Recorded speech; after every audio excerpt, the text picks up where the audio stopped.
Welcome to another episode of Coder Conversations. Today we have special guest NVidia software engineer Mohammed Nasir. Welcome to the show. Hey, thanks. Thanks for having me on. Oh man, definitely glad to have you here. Just to start it off, can you tell us a little bit about yourself, your background, and how you ended up at NVIDIA, which is your current company? Yeah, for sure. So I currently work at NVidia. I'm in the autonomous vehicles team. What we do is we're building software for self-driving cars. I've been here for just over 4 years now. Previously, I was in college at MIT. Um, I I did my undergrad in aerospace engineering, but decided to stay on the ground.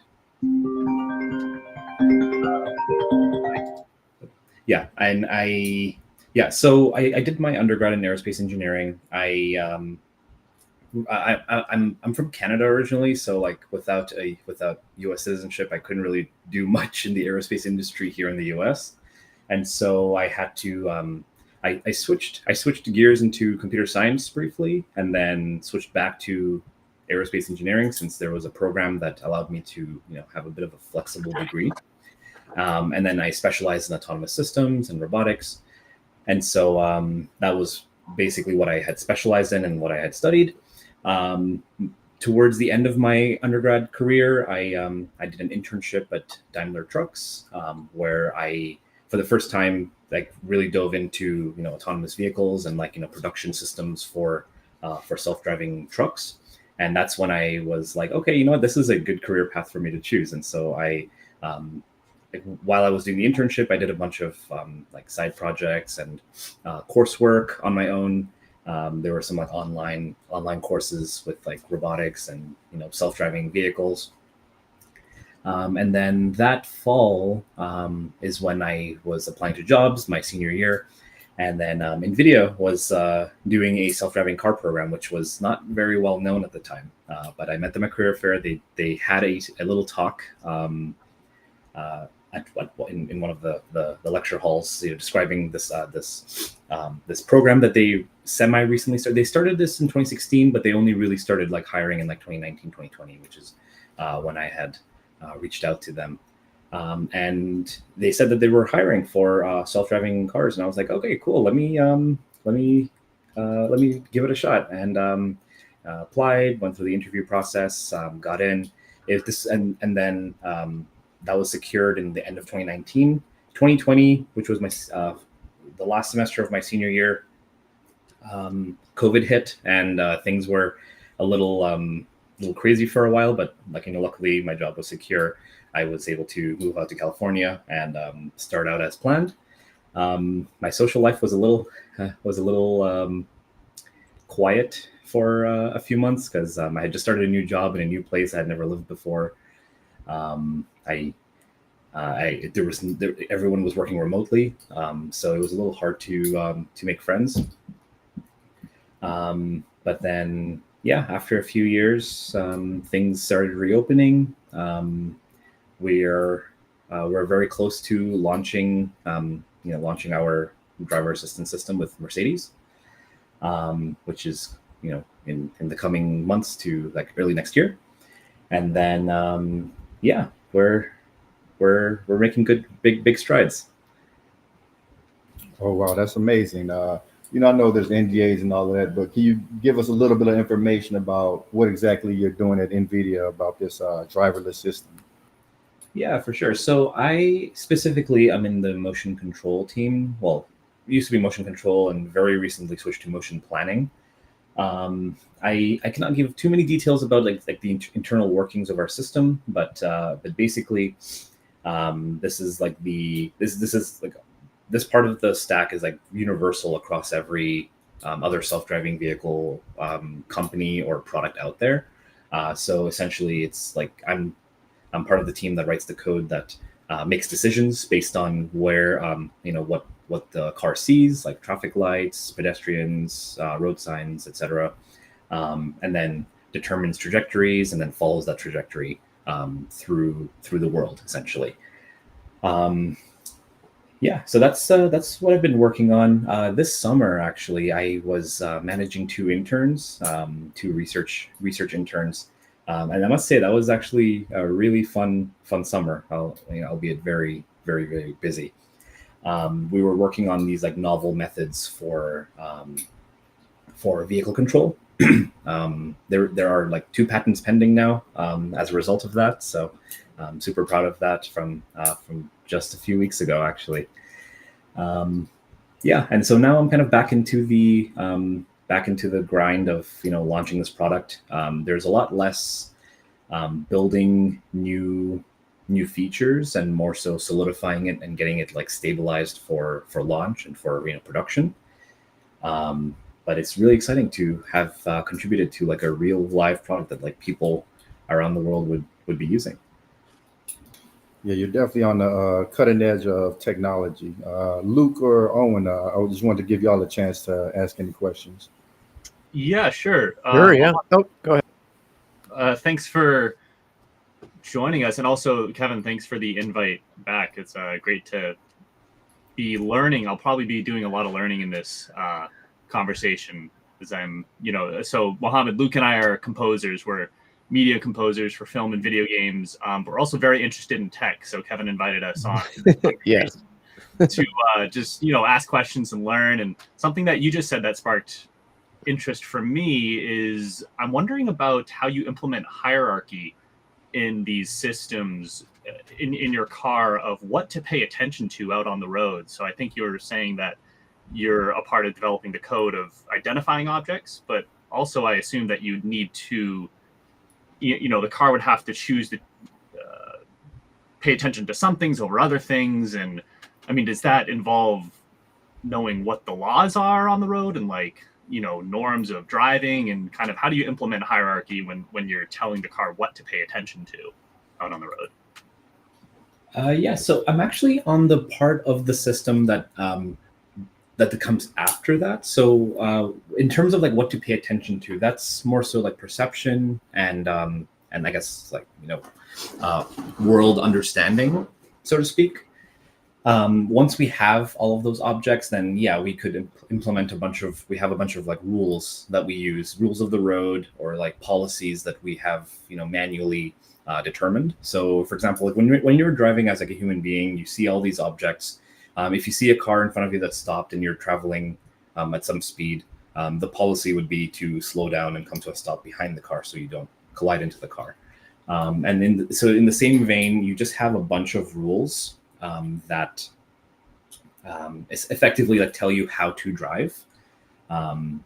There's obviously like, you would program these rules. So there's like the actual like driving, which is like for us human beings, it's like common sense. Like obviously, don't hit the car. Don't hit the car in front of you or next to you, or like don't change lanes when someone's in your blind spot. Those come like second nature to us, but for a machine, it has to be like explicitly defined and programmed. Then you also have the rules of the road specifically, so like traffic laws and whatnot, like right of way and all of that. And that is an interesting problem because it differs from location to location. So as we're building out the system, the rules of the road in the US, I mean, while they are about like say, I don't know, 75-80% similar, the remaining 15% are like different between say the US and like Europe, for example.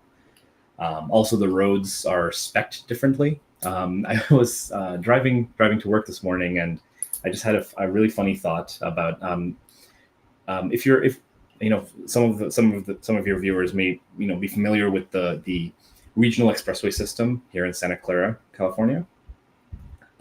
It's really funny because it's the exact opposite of how roads are designed in Europe.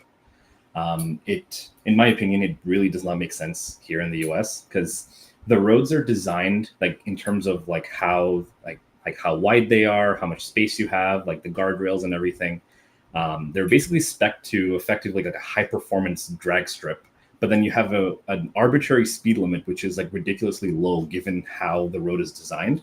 Whereas in Europe, you have a very good match between how the road is actually designed and what the speed limit actually is. So the speed limit is either equal to or is higher than the safe travelable speed on that road. Whereas in the US, it's the exact opposite. So you have this multi-lane highway, but you have a speed limit of like 35 miles an hour. It's like, what? This makes no sense. And so naturally, like drivers, like, if they don't pay attention to the speed limit, they naturally are going to speed, and then you have more accidents, and you have a whole myriad of other problems. So yeah, it's just a little observation that I've seen over here. But to get back to your question, yeah, we have a bunch of rules to determine how to drive, and like what decisions to make. It's not like an infinite, like for example, like if you're like a humanoid robot of sorts, and like there's an infinite possibility of things that you could do. On the road, it's a much more contained, much more like bounded problem. So because you're on the road, you can like get onto a highway, get off a highway, turn right, turn left, go straight. Like there's only so many things that you can do. So it is pretty straightforward to have a bunch of rules to just define what to do in each scenario. But obviously, like we've over time, the entire industry is like realizing that, okay, hold on, like you have people, you have like pedestrians or other like vulnerable road users like bicycles or motorcycles, who are also on the road, and they don't really follow the same set of rules. Also, there are like certain places on the road, certain places around the world that have non-conforming roads. So you might have like an intersection. So for example, there is an intersection in the UK. I forget what it's called, but it has like a gigantic roundabout and then 5 smaller roundabouts all around it, and it's really chaotic. But if you follow the signs, if you follow the arrows on the that's painted on the road, it kind of makes sense. But if we were to apply a rules-based system to that, it would like completely fail. And so there's this industry-wide push to having like AI and neural networks basically take over that decision-making process, and then given enough data, we should be able to generalize to different scenarios that we might come across. So it goes less so from trying to enumerate every single road in existence, and every single possibility in existence, to just collect the data, run it through this pipeline, and we have this model that can make decisions for us. Yeah, AI really has opened up the whole project, hasn't it?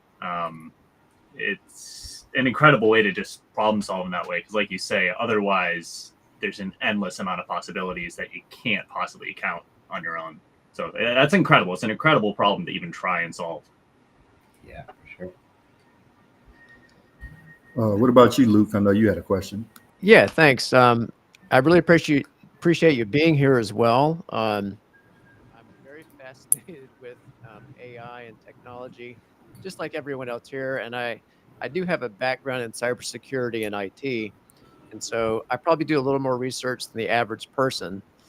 And so I've kind of been curious about how the driving vehicles are kind of more incorporating the AI and the neural networks. And you touched upon it just a little bit there, but I was kind of hoping you could elaborate just a little bit more on a technical aspect without giving away proprietary information. And then the other question about that, how do you guys deal with latency to communicate to the neural networks from the Drive OS, to the neural networks and the computing? And is there like a lot of onboard AI computing in the vehicle, or is it all cloud-based, or kind of how does that work a little bit? Yeah, for sure. So it's it's all on board. Doing this on the cloud would be infeasible. I cannot disclose the exact speed and latency that we run at, but I can say that it's like several times a second. It's definitely enough to make decisions at least as fast as a human can. So for example, like a human like has a reaction time of around 300 milliseconds. And so it's not a very high bar for a computer to hit that same level of latency. And also being NVIDIA, being the chip company, the AI compute company, Right. Our systems are quite powerful enough to run our entire stack, everything from perception to decision making to controls, and whatever other systems that we have running, several times a second. So the latency is definitely not an issue, so to speak. And especially when we have like the architectures that we have implemented, it's like pretty much completely in house. Like we don't have any interoperability issues. As part of like the safety certification, we've kind of booted out basically. Booted out any like third-party dependencies unless they're like goes through a very extensive safety validation and make sure this is not bottlenecking us type check.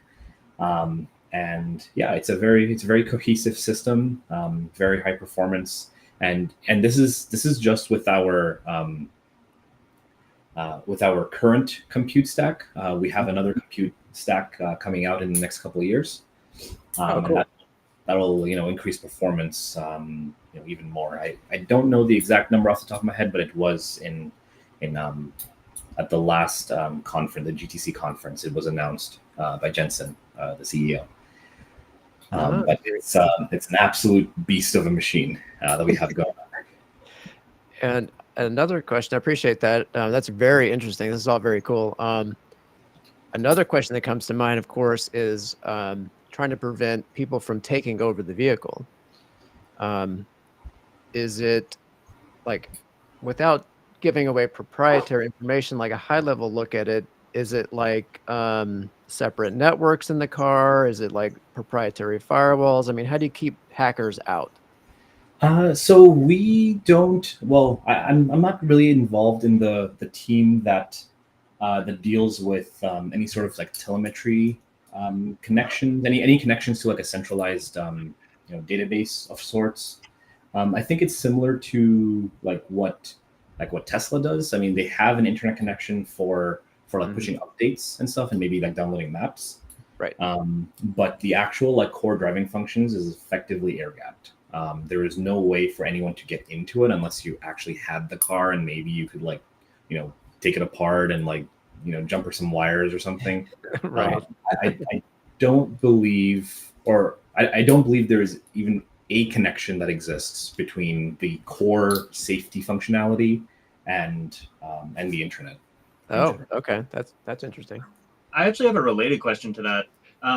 So what kind of tests do you guys run? And I guess what are you running in general to know when these machines will be adequately safe for the public? What's that process like? Good question. Yeah. I actually wondered that too for the longest time. And then the more I worked here, the more clarity I received on this. So there's two parts to the safety validation aspect. One is obviously testing this for like millions and millions and millions of miles. So we have like a fleet of cars literally dedicated to just driving nonstop, and like it's 7 days a week, 24/7, just going up and down the peninsula here in the Bay. And that some of them go down to LA, some of them do go into the Central Valley, and they just collect a ton of data, make sure how much, making sure that our system is robust, and then keeping track of like how many miles between disengagements. I think that number is actually published publicly by the California DMV, the miles between disengagements. I haven't checked the recent numbers, but I do know that it is public information. There's and obviously like there is going to be a point where obviously like no system is 100%, but obviously if we have like 99.99 whatever percent, then it's safe enough for it to get to that point. So obviously there's some benchmark somewhere like that the safety team uses internally for giving it a checkoff of like miles between disengagements or like miles between like incidents or whatever metrics they may be using. But on the other hand, we also have a very I want to say a very solid code traceability requirements. So basically, being able to very clearly explain how the code works. So there's a lot of like running memes in like computer science and like front end development or like back end development for like websites where the stakes are much lower than a real moving 5,000 pound potentially death machine. Right. A lot of memes going around about like, oh, my code works, I have no idea why. My code doesn't work, I have no idea why. That's not exactly acceptable in automotive. No. Like you have to know exactly why it works.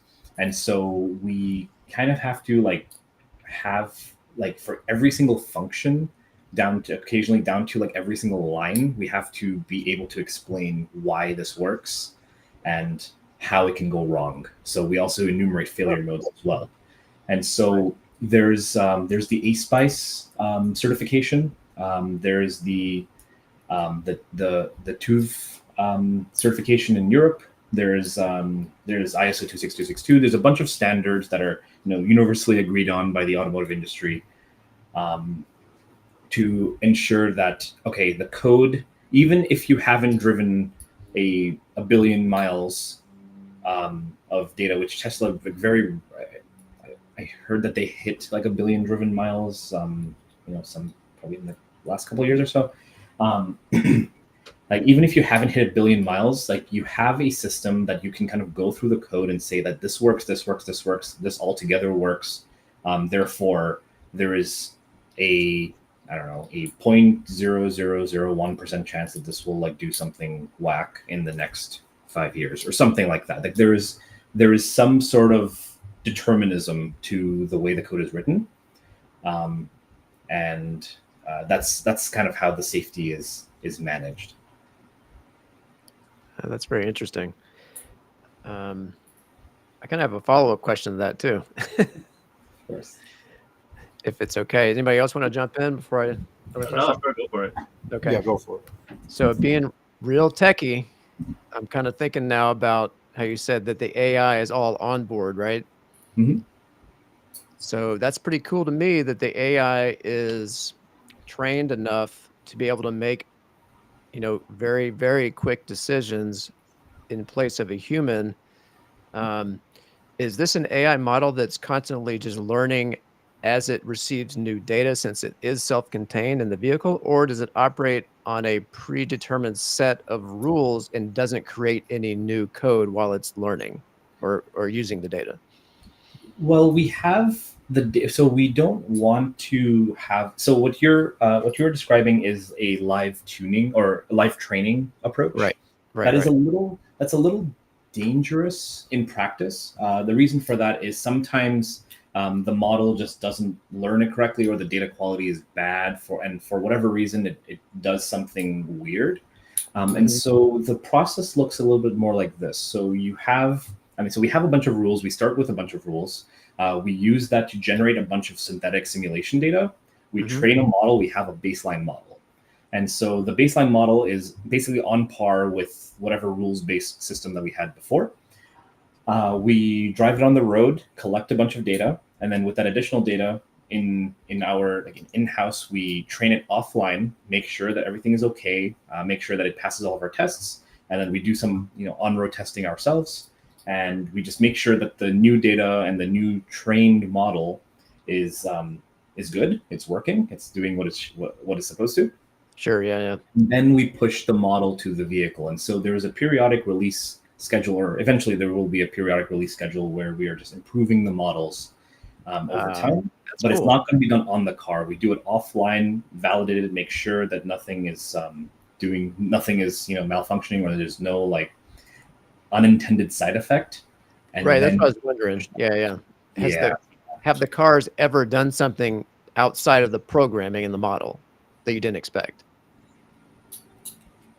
Have the cars done something outside of the programming that we did not expect? Yeah. All the time.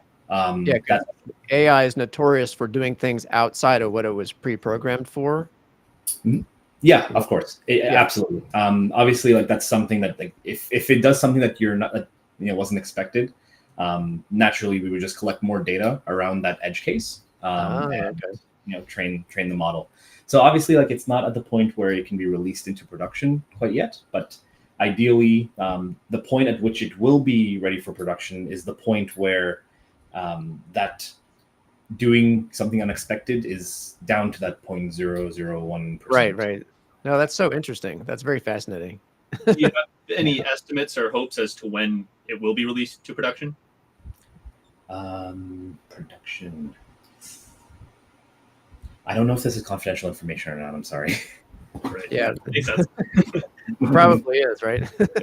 Yeah, the timelines. Well, there are some timelines that are like announced like very publicly. So GTC, our GTC conference. Yeah, there's a lot of like talks and new developments and whatnot. But yeah, but the timelines are changing all the time, as is the case with any new product or big companies doing this like thing that like is arguably not yet a fully solved problem. So we're kind of at the cutting edge of technology here, and so it's a little Right. difficult to say when something is going to do what we expect it to. So, Right. And then you have AGI supposedly coming out by 27. So we'll see if that comes out. Yeah, let's see. It's All right, here's the more basic question. How many cameras are on the car? how many cameras are on the car? Let me think. 1, 2, 3, 4. I think like 10. I'm just spitballing here. I have no idea. No, I was just curious. So, Yeah, I'm not really too involved in like the sensor and like the perception side of things. okay, There's like a platform team that takes care of like the sensor placement and like what the actual sensor set is. yeah, of course. Yeah. And and so like very recently they are like making the sensors much more integrated into the system, into the vehicle, so it's much more harmonious. It's not like this big block of sensors at the top of the car. You probably have seen like if like in the Bay Area you see like these developing vehicles out in public. You just have this big like box up top with a bunch of sensors. Right. Those are mainly data collection vehicles. But then ideally we make a yeah, obviously like in production it would not look like that. It would be integrated with the body of the vehicle. Oh yeah, of course. It would look more commercialized, right? Yeah, for sure. Yeah, I've been studying a lot about the NVIDIA neural networks and the recurrent neural networks, the loopback. And I find it interesting that it's in layers. I didn't realize that until just a little while ago when I was studying it. I thought that was pretty interesting how it passes the information from layer to layer. So Well, that's interesting. Yeah, well, a recurrent neural network it can be unspooled like layers, but it's really just one layer, but the data gets fed back into the same layer essentially, and so it Interesting. you Like a take memory. Yeah, exactly. Like Right. recurrent neural networks are exactly. It's just like memory. Or a feedback loop, right? Mhm. Yep. Yeah. I thought that was very interesting how they built that in to the net. I thought that was really cool. It's just really interesting.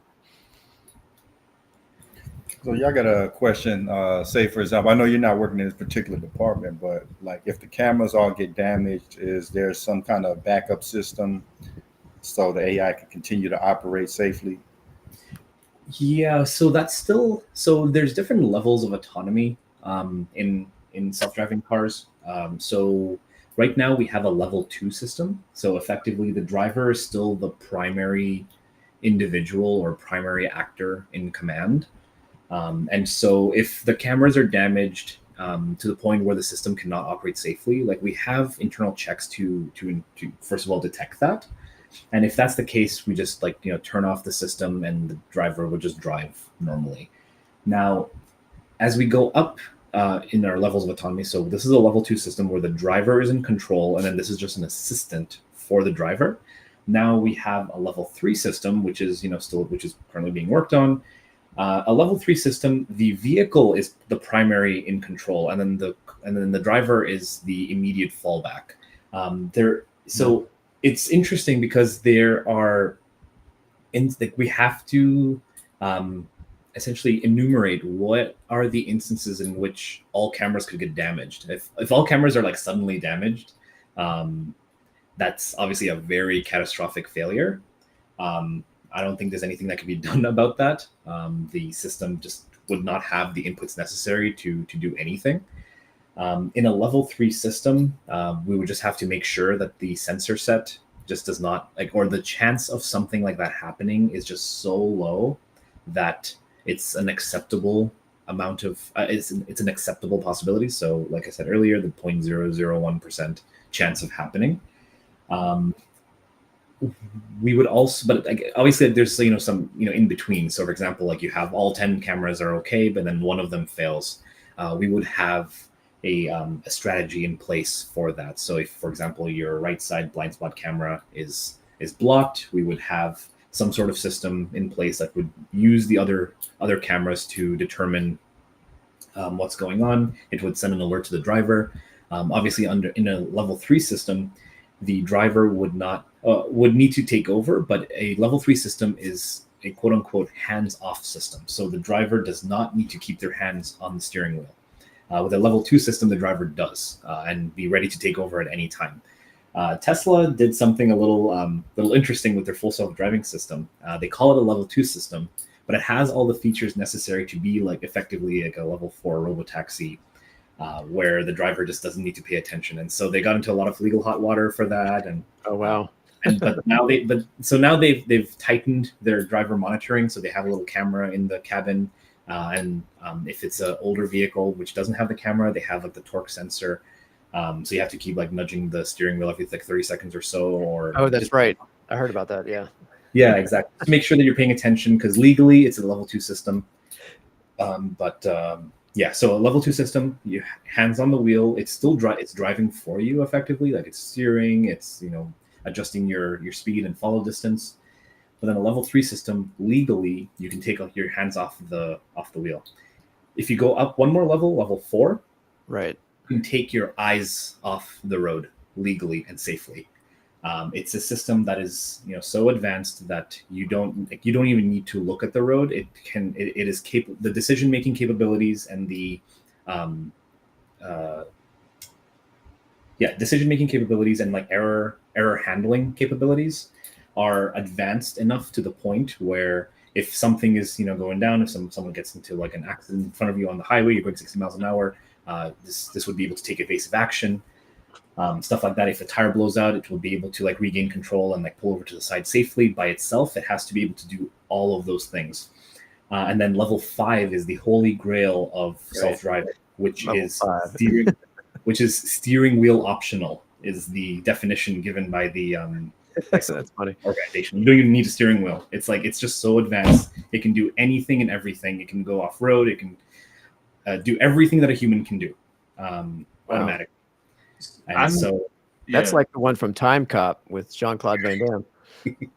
I'm pretty interested in user experience here, and if you could maybe bring us through the different levels and what is required and or expected of the driver at these levels. So I guess you said level 5 is the ultimate situation where the driver could like take a nap in the back seat on their way to work. Wouldn't even have to be engaged, at least in theory. Whereas level 1, there might just it's a lot more. It's still a lot more involved from the driver, and what's expected from the driver in terms of engagement at all these levels, idealistically?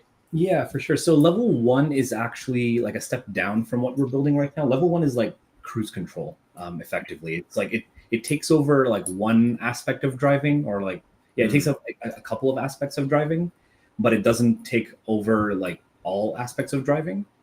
Like a level 2 system, it takes over effectively like all aspects of driving in certain scenarios. So like on the highway, a lot of newer vehicles across the industry have lane keep and like adaptive cruise control. And so you just have to like, keep touching the steering wheel. But it will, if you're on a long drive and you're just kind of going straight in one line on this highway, it effectively takes over driving for you. But obviously you need to be ready to take over if something goes on, if something happens in front of you. So that's what's expected of the driver in the level 2 system is being effectively you're still driving, per the law and per the safety concept. It's just kind of taking this load off your shoulders to like if you're on the highway and you're just kind of going in a straight line and maybe there's a little bit of traffic, you can't just like turn on cruise control and and kind of sit back, so to speak. You still have to, press the gas and keep the car centered in the lane and stuff. And so level 1 and level 2 system will take care of all of that for you, and you would have it would take care of that for you, and you don't have to worry about it as much, but you just have to be ready to take over in case of like an emergency situation and stuff. Level 3 is the big jump. So level 2 to level 3 is the big jump, because the liability, legally speaking, shifts from you, the driver, to the car, or I guess the car's manufacturer, really. Under a level 3 system, as agreed on by the automotive industry, the car is in primary command of the vehicle when the system is engaged. I know Mercedes, they had a level 3 system launched, which is essentially like a traffic jam chauffeur. It's obviously below like 35 miles an hour, I believe. And effectively, kind of just in bumper to bumper traffic, it just kind of like carries you through this through the traffic jam, and you can take your hands off the steering wheel. You just have to be ready to take over once traffic starts moving faster than 35 miles an hour, or there's something else there. But it's designed to account for a few second delay in the driver taking over once there's an alert. Whereas with a level 2 system, you need to be able to take over instantly. There's not necessarily room for error per the design. Obviously, they could add a few as a user experience thing, they could do that, but per the very strict definition of what the levels are, you don't really have much like leeway for taking over in a level 2 system versus a level 3 system. Functionally, they should be identical. Like a level 3 system would be identical, but obviously, being able to account for that like a few second delay in like taking over, there have to be like some safety checks in place, and also the potential for failure has to be characterized and mitigated at a much higher level than a level 2 system. Oh wow, that's really interesting. Yeah. Just go ahead. Sorry, you can go first. I got a futuristic question. Okay, sure. So I was just wondering, like, who are some of the other key competitors in this space, and are they doing anything that that NVIDIA might be lagging on? So yeah, there's a few competitors. It's interesting because there were a lot more competitors in the past, and obviously the number has narrowed down because everyone's slow. I guess the entire industry is like realizing that it's a much harder problem to solve. So obviously there's Tesla. They are a very big competitor. There's Waymo, which was formerly Google's self-driving car program. They're like the godfathers of self-driving tech. There are a number of Chinese companies that are doing this and are doing it fairly well. I think there's Zoox doing something, but they're more so focused on a specific application, not on public roads and like in private settings that could have changed in the past couple of years. I'm not too familiar with what their application is. So NVIDIA's angle is safety. We are taking a pretty cautious approach to this. On the other hand, you have Tesla, which was like, all right, let's just like let it rip on public roads. Right. Which I personally think that was pretty cool because I have a Tesla and it's like the coolest thing ever, being able to just like engage this and just like not have to worry about like basically driving at all. Obviously, I can keep my hands on the wheel and it is cool. And that's part of my job at NVIDIA. I had to get like special training to be a test driver, and so like I'm cognizant of the requirements for a system like this and like what it could do, how it could mess up, and so I personally feel very safe. My mom tells a different story. Of like, okay, this car is driving itself. Oh my god. My mom would be the same way. Yeah, so it's definitely has a lot of novelty value, but in terms of safety, there's a lot of considerations that we give at NVIDIA. That's kind of what sets us apart. Like we also have a lot of the compute technology. Like we have like this really powerful simulation system. We have a lot of like offline validation of our system that it just keeps running on our servers, and just make sure that like it doesn't do anything crazy in like a simulated environment, so we can get more miles in, so to speak. Mhm. Yeah, so that's kind of the approach that we're doing. We're doing this very incrementally. So we're starting with a level 2 system, and then we're going to move to a level 3 system eventually, then a level 4 system eventually. Whereas companies like Waymo, for example, they just kind of went straight shot to level 4. So the Waymo robotaxis in San Francisco, those are level 4. But it's geofenced, and so it's only allowed to drive in certain areas. I hope so. Yeah. Previously only city of San Francisco. Now they've opened it up to the peninsula, so it can go further down. Okay. Because of their certification processes and regulations have caught up and whatnot. So there's definitely different approaches to this. I think it's less so about the technology itself and more so how we are rolling it out to the public. I guess between all of these companies. So no, the safety aspect, it's definitely appreciated by a lot of car companies that are looking to add this driver assistance system into their car lines.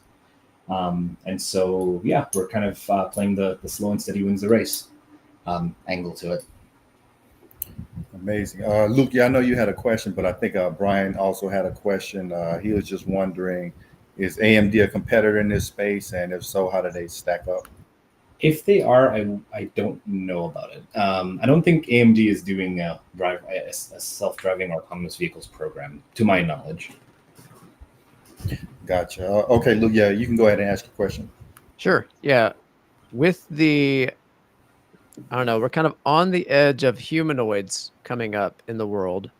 Next year has been announced that the first commercial humanoids will be sold to the public for the price of a small vehicle, right? So looking forward, has there been any chatter or talk at NVIDIA about testing these humanoids behind the wheel as instead of a driver, and having passengers with the humanoids? So we still come back. So the thing is that the humanoids are typically programmed to do like a specific task. For now. Exactly. I mean, if you wanted to generalize to other tasks, that's what AGI would need to be, or would be necessary for. Having a humanoid is disadvantageous in driving when compared to our current setup of having sensors around the vehicle, because the humanoid would just have whatever. It would be modeled after a human who has just like the two cameras in its face and maybe can turn its head a little bit. The fact of the matter is, human drivers are not that great compared to self-driving vehicles, simply because of the amount of the sensors that a self-driving car has. It has full 360 view at all times. It can very often look much further than a human can, depending on the camera tech. Oh yeah, sure. And also make decisions much faster than a human can. So like if the system was running at the same rate as a human brain, it would only be able to process things 3 times a second. We're doing it much faster than that. So we definitely are better than a human at driving. We just have to convince regulators that. Yeah, exactly. But having a humanoid drive a car is probably not the best solution to that problem. It's probably a better solution for replacing, say, like factory workers, where right now, like factories, a lot of factories are automated by are automated by robotic arms and stuff, and it's designed around that.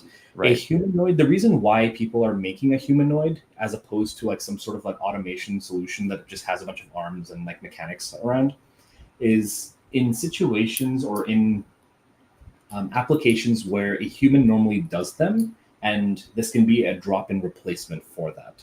So, for example, like washing the dishes, but like not so there are like dishwashing robots in like large food service like areas. There is already an automation solution for that. A humanoid robot would really excel as being like a home nanny, for example, where like a house is designed around a bipedal human. The sink is positioned exactly like, like what it's so the sink positioning and like how the faucet is shaped, and like where the dishwasher is, and like the stairs, and like the whole house is designed around what a human looks like and how a human like moves around. Right. And so a humanoid robot would really excel. The best application for a humanoid robot would be something like that, where there is something that's designed around the shape of a human. And so this is just a drop-in replacement for that. Otherwise, it's much easier, much faster to like start from the ground up in terms of automation. So there's a lot of things you can like automate. Like, for example, if you need to, like the dishwashing example or like coffee making example, there are much easier ways to automate that than to have an entire humanoid robot do it in a way that a human does it. That's what I thought too. Yeah. I mean, it'd be easier just to build the entire humanoid into the car. Exactly. Instead, exactly. you know what I mean? That's exactly it. So that's pretty interesting, because not only once the tech gets good enough will you have to convince the safety, the adequacy of the safety to regulators, but just to the general public too. And we all have mothers who are terrified of driving cars, and many of us are as well. So how do you imagine the success of a company like NVidia? How do you imagine that going, their success of messaging to the public the safety and convincing the public that this is the future of driving on the road? I think it's a matter of time, really. I think NVIDIA is really like, so for example, like there's definitely like when it comes to convincing the public, there's definitely, so when you're doing something like cutting edge, that a lot of people, something that's cutting edge that like improves the quality of life for a lot of people, or like does something amazing, you definitely want to have like first movers advantage in those scenarios, where you don't need to convince the public much. But for something where you need to first break the ice, kind of get it from this unconscionable, this moonshot idea to something that's like very real and very much right in front of you, you need to break the ice somehow. I think there's a lot of success to be had in being the second to that. So like there's a second mover advantage there. So I think Tesla, like releasing their full self-driving, they kind of broke the ice about self-driving cars and stuff, and like everyone's talking about it, everyone knows about it, at least here in the Bay. I know this is a bit of a microcosm here, but it's brought into the Overton window has shifted, so to speak, and so now we have less of an uphill battle to convince the public. I mean, obviously, like we have like a marginal step up from like in terms of safety, and we can advertise that and whatnot, but the fact that a car drives itself is not some unconscionable, out of this world idea anymore. It's very real, and we're just doing it better. Right. So do you think it's inevitable and it's just a matter of time, or do you see a way in which this fails and we don't end up having self-driving cars? I think it's definitely inevitable, because of the fact that self-driving cars, mile per mile, are objectively safer than human drivers. Like human drivers, they need sleep, they can get drunk, they can do things that are not conducive to being safe on the road, whereas self-driving cars can. And so it's just a matter of. Well, sorry, what was that? Sorry, they'll cost less in the long run than a human. Yes, that's good. If you just have, I mean, if you need like transportation and having like I mean, obviously there are some arguments to be made around like, okay, what if we just invest in public transit instead of just having a bunch of cars on the road? But that's a different discussion to be had. Yeah. I think it's a bit of a Sisyphean task to kind of change how things are right now, especially in the US and North America. It's very car-centric urban design. Obviously, there could be some changes to be made, but in my opinion, I don't hold the urban design of North America in very high regard, like, to be honest. Like, because you have like these really weirdly spec'd roads, so So you're just kind of like hitting traffic light after traffic light, but then you have this road that's like so wide, and you have this nonsensical speed limit, and then you have like the safety issue of like having a crosswalk, which is like the crosswalks in, like, say, San Tomas Expressway here is like across what, 1, 2, 3, 4, 5, 6, 7, 8, 9 lanes. That's in some points, and it's like a pedestrian to cross the street takes like 30 to 45 seconds, and you're just kind of slowing everyone down. And so it's like, come on, this could have been designed better. So I mean, it is what it is. Like, we've obviously designed our system to work in Europe, to work in Asia. It's designed to be like an internationally applicable system, which by the way, is a pretty interesting problem. Just seeing how different the roads are designed and whatnot. But yeah, it's definitely just a matter of time until regulators just give it the go ahead, or once we can prove that this is safer than a human driver. And again, because of like public perception, the bar is higher. Like, I mean, right now, even as it is right now, the system, or like self-driving cars in general, are safer than human drivers. But we are somewhat still missing the decision making on like those edge cases where, okay, what if there's like a big cardboard box in the middle of the road? Maybe you could drive around it. There are some some systems, for example, like Tesla, can detect obstacles that are not categorized. It's just like an obstacle map, and it'll just go around it. Or what if there's like a small animal that could just like run to either direction? And there are some like really weird edge cases that that turn up in testing. And so just for like, I guess, peace of mind for the public and for ourselves, we ensure that we have everything covered to the best of our ability, and then once it reaches some threshold of reliability, then we kind of push it out and wait for regulators to catch up, and then we release it to the public. Right, because the other issue with those edge cases is, you spoke about this a little bit earlier, is the liability issue, especially between the levels 2 and 3. That becomes incredibly hard to solve if you haven't considered things beforehand. Yeah, for sure. Liability is definitely a very, very big thing. Especially so as the driver, like you have your insurance, and you're an easy scapegoat for a level 2 system. Right. But for a level 3, if you're accepting liability for anything that happens when the system isn't level 3, like, you want to really make sure that you have all your bases covered, all of the edge cases covered. Because it's just good. It's just good business. I mean, I can see in the future where you're going to call an Uber and there'll be nobody driving. It'll be that's actually there right now. Waymo has their robotaxis in San Francisco, and there is no driver in the driver's seat.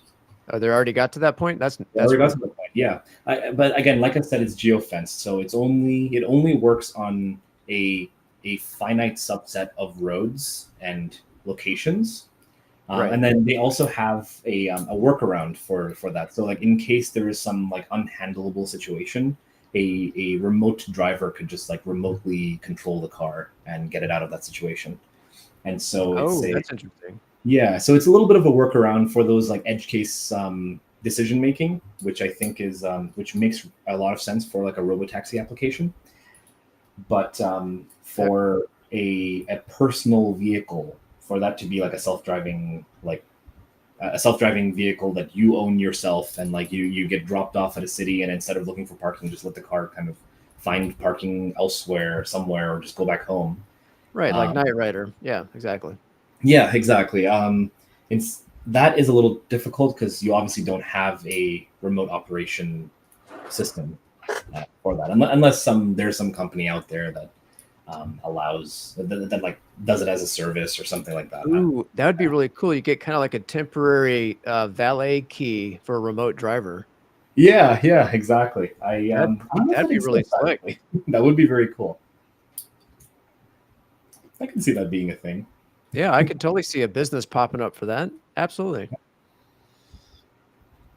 So you have a question. Are there any potential bottlenecks like the power grid? Are we sufficiently built out for this to be rolled out in mass?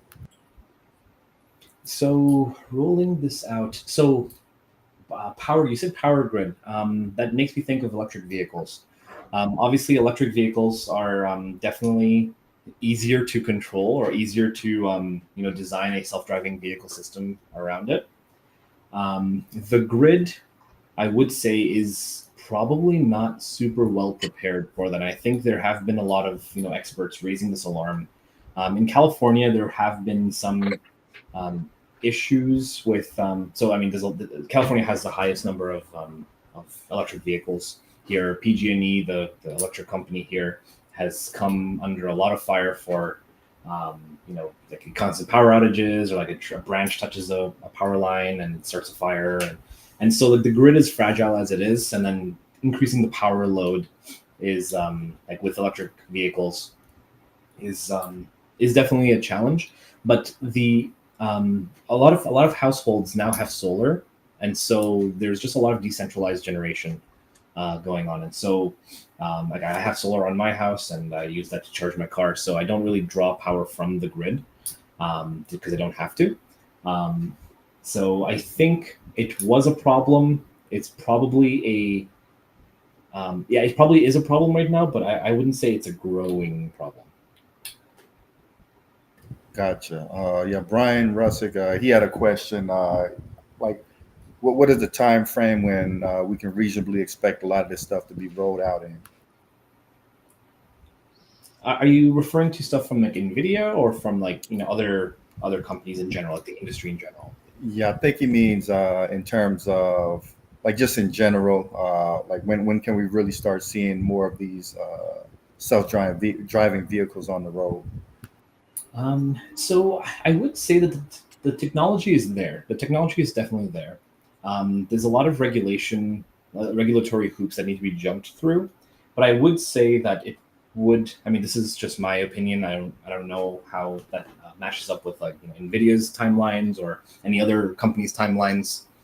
I would say in the next couple of years or so, maybe 2027, if I were to guess. It would be a little bit more widespread. Right now, it's like this is still a test bed, like California or the Bay Area. It's right now it's still the test bed for a lot of these vehicles. But you will, I mean, right now, like the newest vehicles on the road have like standard a lot of driver assistance systems already. So like the lane keep and adaptive cruise control. Those are already coming standard in like a lot of 2024, 2025 car model years. And so I think just as time goes on, those will be a lot more widespread. But for cars like Waymo, for example, which don't have a driver at all, those are I think it's really up to regulation. I think Brian asked if for NVIDIA specifically. We're nearing the delivery of our system. So we're hoping in the next model year or so, we will have our system running in Mercedes vehicles. So yeah, it's super exciting stuff. But again, it's just a level 2 system. It's the driver is still in control, and this is just a driver assistance system. And then in the coming years, we'll have more features like urban driving and like level 3 eventually. That's the big jump. And level 3 to level 4 is it's not as big of a jump because the liability is still on the manufacturer's side. It just has to handle more complex scenarios and stuff. What kind of competition do U.S. companies have with overseas companies? Are there any in Europe and Asia that are prominent, making strides? Yeah, there are a few. I think the main bottleneck really, well, I will say that like I have traveled to China before. In China, they do have like robotaxis similar to that of like Waymo. It's a lot more. Again, it's still a geofenced. It's not like anyone is necessarily ahead per se. I think it's pretty much in lockstep with each other. I think the main bottleneck is just number of miles driven and like the safety validation, regulation, and also the tech that's necessary. I mean, sometimes you just need like a bigger model and more compute to be able to handle certain edge cases, like the reality of, or the behavior of humans, and the behavior of humans is exactly the same no matter where you are in the world, like relative to like other cars and stuff. So like there's still like there's a lot of data to be collected. There's a lot of models to be trained, and future iterations of said models. So yeah, there's definitely still a little ways to go. I wouldn't say that there is anyone necessarily ahead, at least from my perspective. So it's mainly limited by the technology. Absolutely. So the final question on my part is, for someone wanting to work at a company like NVIDIA, what should they be focusing on? It really depends. It's very team specific. NVIDIA spans. NVIDIA's like core business is like making chips. So if someone like an electrical engineer, or like someone who designs these chips, I think the most important thing is to just be very, very good at what you do. Like if obviously if you're like working in something that NVIDIA is working on, and you have like a reasonable shot at it, just do what you can to be the best. I know NVIDIA is like super selective these days. So yeah, just show that you are like super passionate about that. But I will also say that in addition to the passion, there also needs to be a willingness to put up with the boring work. A lot of launching a product involves a lot of like repetitive, not so fun work, and that's just part of launching a product, making sure that it's it is safe for people to use. People coming from like other tech companies that whose main products are like apps or websites and stuff, where the stakes are very, very low in terms of safety. If you push something to prod and it breaks, okay, sure, maybe some senior engineer would be like up in the middle of the night and like will be very mad at you the next morning, but it's not ultimately it's not a big deal in the grand scheme of things. Whereas if you do something like that and like a car like gets into an accident as a result of some oversight, obviously you would need to there would need to be a major oversight for that to happen given our processes. But the stakes are much higher in automotive, and so there's naturally going to be a lot of risk management rather than value creation, if that makes sense. Absolutely. Brian has a question. What is your number one tip for entry-level engineers? And we'll get around to you, Luke and Owen, to ask your closing questions. Number one tip for entry-level engineers. I would say, okay, so just to clarify, is this like a tip for entry-level engineers looking to get into tech, get into a job like NVIDIA, or like once you are in a company like NVIDIA, like how to succeed? I guess we could just do both. Yeah, sure. So I guess looking at getting into big tech, or even a startup for that matter, is really show that you care about the work that you're doing. And the way you can show that is by like doing side projects or something that is outside of what's expected of you. So as I've interviewed people for our team, I've seen a lot of people. I say that they did this project. Then I asked them about the project, and they said, "Oh, it's part of a class," and it doesn't really stand out from the people who have done on their own, done a little project, or built something on their own, from scratch that was not expected of them. They just kind of took the initiative and did that themselves. And obviously it wasn't for some resume padding with some resume padding intention. It's something that needs to be, it was something that was just done out of genuine curiosity or genuine interest. So that's definitely one thing to keep in mind as as you're getting into the companies, getting in or applying to these companies. And then once you're in, don't be afraid to dream big. But at the same time, obviously there's going to be some politics involved, and oh, you're just a new college grad. Like, why are you being all, overzealous here? You're obviously going to have that, but I think the people who are overzealous are usually the ones who like move up the ladder the fastest, because that gets recognized as like you're keen to learn. Obviously, learn from people who are more experienced than you. Like, keep your ears open, keep your eyes open.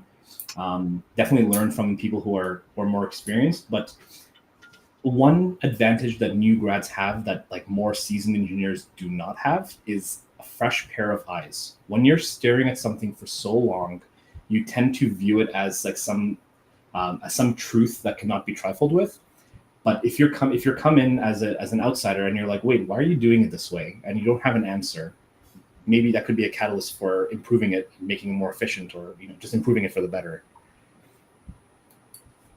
Awesome. Luke or Owen, did Yep, y'all have any? I've got a last question. Sure. It's a hardware question for self-driving, and it's kind of generic. Is the current computer chips, I think they call them what, system on chips or something for the car or something like that? Yep. Do these chips carry the capability of going from the level 2 or 3 all the way to level 5, or do they have to be replaced along the way? They will likely have to be replaced along the way, and also like chips are constantly being developed. Right. There are more. Yeah, there are new chips that are being developed like every year or so. Obviously, like when you are considering a lot more and having more complex decision making capabilities, you will need much more better compute power, which probably, level 4 decision making is probably not possible with our current hardware. Maybe it is possible, but in 2 years from now, we will have much better hardware, much better models that would need better hardware to run on. Right. In order to make those decisions and operate at that level of autonomy. That's cool. And the last question on that particular chip conversation, is the chip technology at NVIDIA following the Moore's law, or is it exceeding that? That's a good.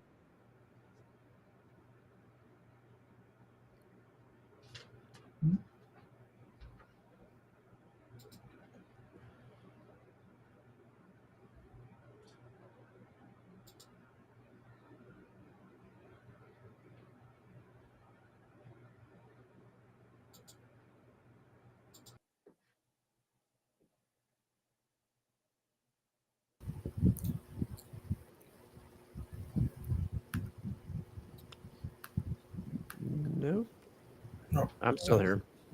Okay, there we go. Okay. So did we get lost for a minute there? Yeah, I think think it so. cut out. Yeah.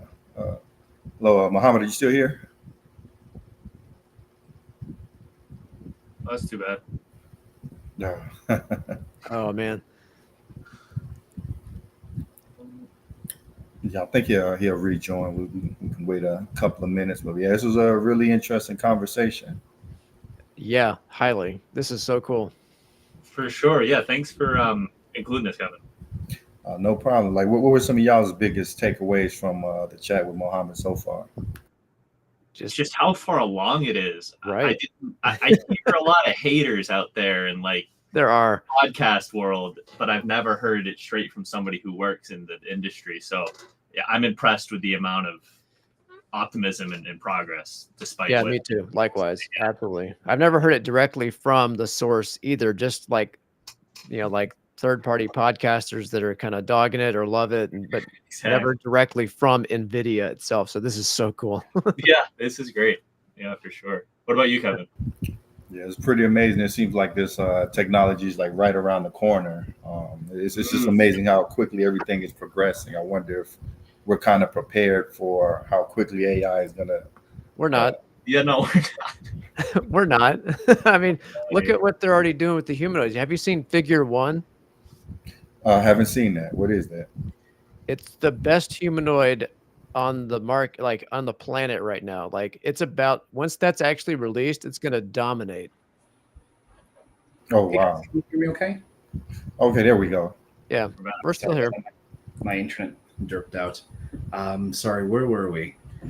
Chip technology and Moore's law, does it exceed that or not? Or, So we're reaching the theoretical limit of what of chips and how small transistors can get and how many we can cram onto a single chip. And Right. so the wafer, what right? NVIDIA's approach is to focus on acceleration. So different like software based. Oh, like the neural nets. Yeah, exactly. And like different technologies, different ways to like have things work faster. That's brilliant because there's no limitations in the software world like with the hardware world. Exactly. Right. And eventually quantum computing is going to take over. But Yeah, because I think the current chips are only what, like 250 something trillion operations per second or something. I think his internet might have went out again. Uh-oh, he's on Wi-Fi. Is it just me, or has like the internet connection in general been just getting worse and worse? Oh, I mean, with more people sharing bandwidth in neighborhoods, yeah, it's going to get worse. I mean, we just got upgraded to the multi-gig network in our area, but they haven't rolled it out yet. Oh wow! And we're supposed to be able to go. They say you're supposed to be able to get up to like 10 gigs on a on a bandwidth or something like that. I'm like, yeah, right. You're barely giving me 1.5. Right. Yeah, Because I called in recently. I was like, hey, can I get more bandwidth? They're like, no, we don't offer for residential. And they said, well, you're already on a 1.5. I'm just like, yeah. And it's saturated because of the neighborhood. all right, I think I'm back now. There you go. Yeah, I really don't know what's been going on. I have like one of my router has been like restarting randomly, and I'm not sure why. I've opened a request to like get it, get replaced. So that's in progress. But hopefully, Is that a mesh network? Yeah, it's a mesh network. But I mean, this is on I'm joining from my desktop, which is wired. That's what I was wondering. Yeah, no, my internet is solid. I mean, actually, I use Starlink because I'm out here in the woods. But is that good? it's amazing. It's frankly, it's better than the fiber I used to have in downtown San Jose. Really? Because the latency is like solid. Even though the speed is a little slower, it's only like 300 megabits instead of the gigabit that I used to have. But it's like more. It's so stable. I have no complaints. It's just this router is like trash. I need to get it. I need to get a new one. Which one are you using so I don't buy it? I don't know if I want to disparage a company on a public. Oh, I'm just kidding. I can go ahead and promote one of them. I use the Asus Zen Wi-Fi Max. Oh, nice. I'll take a look at that one. It's a mesh network, Wi-Fi 6 enabled. Cool. Yeah, I need something with an Ethernet backhaul because this has that. Okay, so like if you have like a second one that's connected with Ethernet, it uses that as the instead of like mesh. So the mesh could either be over Wi-Fi, like so it's like a wireless mesh, or you could have a wired connection to this other one. Like so yeah, you can do both, but it's got a dedicated 5 gigahertz backhaul. And so it's got 2 5 gigahertz radios. One of them is just for the back end, the connection between all the different nodes. Gotcha. And you can easily throw in another node, and then they all connect to one another in a real mesh network. Gotcha. Cool. So yeah. Hey, can you guys hear me? Yeah, we can hear you. Okay, yeah. I finally restarted. I had to do all the updates, and now I'm finally connected. Cool. Yeah, did you have any closing questions, Brian or Owen? I did, yeah. Mohammed, is there anything creative about your job, and if so, what? And what's that like, given that you're in the engineering space? Creative. As of late, not really, because we're focused on one thing and one thing only, which is getting this product solidified and getting it out the door. But I would say that this summer I worked on a little bit of a research focus, And I would say that there were some, creative solutions to a particular problem. And then, especially in research, like where it's, well, product focused research, where there is some problem that the product is having and the solution is not known, and you're kind of given some latitude as to what that solution looks like. And so, so this summer we're just working on, a few possibilities, things that were a little more interesting than the usual product intent work. But overall, I wouldn't say there's much in the way of creativity. So I tend to kind of keep that to my, outside of work activities.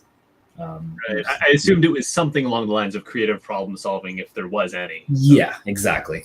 Right. Awesome. Brian, did you have anything? Yeah, I guess what would be the number one thing if you could go back in time and tell yourself, when you're getting out of college, what would be the one piece of advice that you would give to yourself, knowing everything that you know now? One piece of advice, knowing everything I know now, I would say, I guess I would tell myself to take a little more initiative, not so much in completing. I mean, obviously, you can take initiatives in completing tasks, but taking more initiatives on more higher level decision making. So, Right. in the standard engineering process, you design stuff, you make decisions for how something should operate, and then you implement it. So I was taking a lot of initiative in implementation, but implementation kind of so I guess I would focus more so on design of things, and I think that helps the product overall. In that if you design something well, the amount of implementation work depends very heavily on that. So if something's designed poorly, you have to implement a lot and backtrack and do a bunch of checks and whatnot to make sure that it works. Interesting.